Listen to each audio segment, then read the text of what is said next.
Imagine waking up one day and realizing you don't even know yourself. You think you're in control of your actions, your desires, your choices. But what if I told you most of your life is controlled by an invisible force inside your mind? This force shapes the way you act. It dictates how you react. It even determines whether you succeed or sabotage yourself. This force? Your ego. And one man spent his life exposing it. He was ridiculed, doubted, and even called insane. But today, his ideas are everywhere. His name? Sigmund Freud. And in this story, we'll uncover how he discovered the ego's hidden power over us and 3 habits you can use today to break free from your ego's control. Because here's the truth. Your ego isn't who you are. It's just a mask. And today we're going to show you how to take it off. Sigmund Freud wasn't born into fame. In fact, his early life was anything but easy. Born in 1856 in the Austrian Empire, Freud grew up in a Jewish family at a time when anti-Semitism was everywhere. Doors were shut in his face before he even had a chance to prove himself.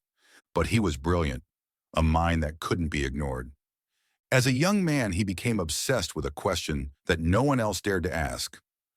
What if our thoughts, emotions, and actions are not fully under our control? At the time, scientists believed that human behavior was simple. People acted rationally based on logic and reason. But Freud saw something different.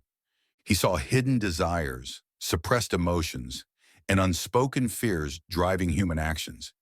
He believed that beneath our polite, civilized selves, there was something dark, irrational, and animalistic. And he wanted to prove it. He introduced concepts that no one wanted to believe. The unconscious mind. The idea that we have hidden thoughts and desires that control us. The ego, id, and superego. That we are in a constant battle between our primitive desires, id, our moral rules, superego, and our logical self, ego. Repression. That most people bury painful experiences deep inside, only for them to come back as anxiety, stress, or self-sabotage. The world wasn't ready. The scientific community mocked him. They called him a fraud, a pervert, a lunatic. This man thinks we are all just animals pretending to be civilized, critics sneered. But Freud didn't stop, because he knew something they didn't. He had seen the truth. He had looked inside the mind and found the monster hiding in all of us.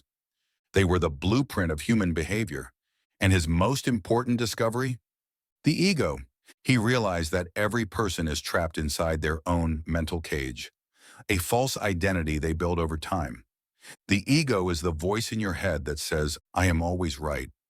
I don't need to change. Other people are the problem, not me. But here's what Freud found. The ego is a lie. It's not your true self. It's just a mask you wear to protect yourself from discomfort. And if you don't learn to control it, it will control you. But how do you destroy something that lives inside your own mind? Freud discovered the answer. And today, we're going to show you 3 powerful habits to destroy the ego and set yourself free. Habit number 1, question every thought. Your ego is like a defense system. It hates being wrong. It creates stories to make you feel good, even if they're not true. I failed because my boss is unfair.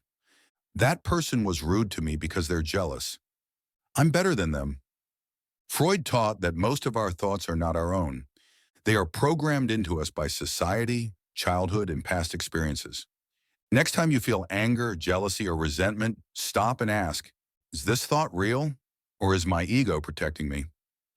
By questioning your thoughts, you take power away from the ego. Because the more you realize your ego is lying to you, the weaker it becomes. Habit number 2, embrace humiliation. Freud believed the ego hates embarrassment. That's why people avoid things that make them feel small, vulnerable, or exposed. But here's the trick. If you face embarrassment head-on, your ego loses its grip. Do something that scares or embarrasses you on purpose. Sing in public. Admit when you're wrong. Ask for help. The more you do this, the more your ego learns. I don't need to be perfect. And when you stop fearing humiliation, you become untouchable. Habit number 3, surrender to your weaknesses. The ego hates vulnerability. It wants to pretend it's always strong, always right, always in control. But Freud taught that true strength comes from accepting your weaknesses. Write down 3 things you're insecure about. Say them out loud to yourself. Accept them. Stop running from them. Because the moment you stop pretending to be invincible, your ego collapses. And your true self is finally free. You started this story believing you were in control. Now you know. Your ego has been controlling you this whole time. But here's the good news. You can break free. Question your thoughts, embrace discomfort, accept your weaknesses. Because the moment your ego dies, your real life begins. And the only question left is, are you ready to destroy the illusion? I know. Which of these 3 habits are you going to start practicing today? Drop a comment below because self-awareness starts now.